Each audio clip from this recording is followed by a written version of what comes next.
ਚੱਲਦੀ ਗੱਡੀ ਇੰਨੀ ਤੇ ਨਹੀਂ ਚੱਲਦੀ ਉਹ ਹਾਲ ਕਰੀ ਉਹ ਇੱਕ ਬੈਂਕਾਂ ਦੀ ਅੱਛਾ ਜੀ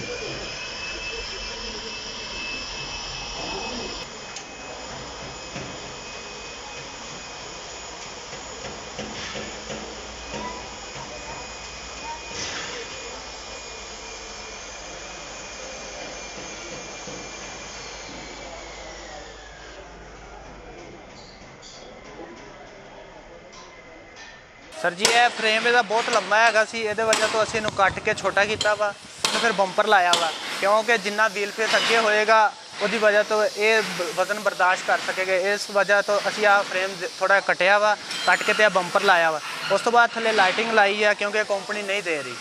ਇਹ ਜ਼ਰੂਰੀ ਹੁੰਦੇ ਮੋਟਰਵੇ ਦੇ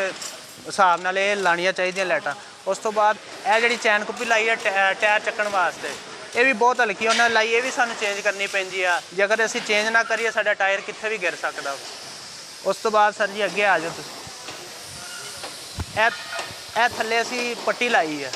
ਇਹ ਫਰੇਮ ਦੀ ਮਜ਼ਬੂਤੀ ਵਾਸਤੇ ਹੈਗੀ ਹੈ ਇਹ ਅਗਰ ਅਸੀਂ ਪੱਟੀ ਨਹੀਂ ਲਾਉਂਦੇ ਆ ਤਾਂ ਸਾਡਾ ਫਰੇਮ ਕਿੱਥੇ ਵੀ ਟੁੱਟ ਸਕਦਾ ਵੇ ਇਹ ਵਜ਼ਨ ਬਰਦਾਸ਼ਤ ਨਹੀਂ ਕਰ ਸਕਦਾ ਇਹ ਕੰਪਨੀ ਨੇ ਬਹੁਤ ਹਲਕਾ ਦਿੱਤਾ ਵਾ ਉਸ ਤੋਂ ਬਾਅਦ ਇਹ ਗਾਟਰੀਆਂ ਅਸੀਂ ਬਿਲਕੁਲ ਜੋੜ ਪਾ ਕੇ ਤੇ ਪੂਰੀਆਂ ਕੀਤੀਆਂ ਨੇ ਇਹ ਛੋਟੀਆਂ ਹੈਗੀਆਂ ਸੀ ਇੰਨੀਆਂ ਬਿਲਕੁਲ ਇਹ ਟੁੱਟ ਜਾਂਦੀਆਂ ਸੀ ਬਾਰ-ਬਾਰ ਹੀ ਅਸੀਂ ਇਹਨਾਂ ਨੂੰ ਪੂਰਾ ਕੀਤਾ ਵਾ ਕਿਉਂਕਿ ਇਹ ਵਜ਼ਨ ਚੱਕ ਸਕਣ ਇਹ ਵਜ਼ਨ ਨਹੀਂ ਚੱਕਦੀਆਂ ਸੀ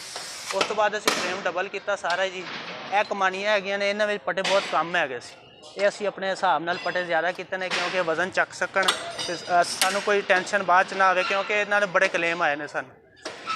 ਉਸ ਤੋਂ ਬਾਅਦ ਸਰ ਜੀ ਇਹ ਟੂਲ ਬਾਕਸ ਅਸੀਂ ਬੜਾ ਲਾਇਆ ਵਾ ਇਹ ਕੰਪਨੀ ਨਹੀਂ ਦੇ ਰਹੀ ਇਹਦੇ ਵਿੱਚ ਸਾਡਾ ਆਪਣਾ ਸਮਾਨ ਆਉਂਦਾ ਵਾ ਇਹ ਕੰਪਨੀ ਬਿਲਕੁਲ ਵੀ ਨਹੀਂ ਦੇ ਰਹੀ ਉਸ ਤੋਂ ਬਾਅਦ ਸੇਫਟੀ ਵੀ ਅਸੀਂ ਲਾਈ ਆ ਇਹ ਅਗਰ ਅਸੀਂ ਸੇਫਟੀ ਨਹੀਂ ਲਾਉਂਦੇ ਇਹ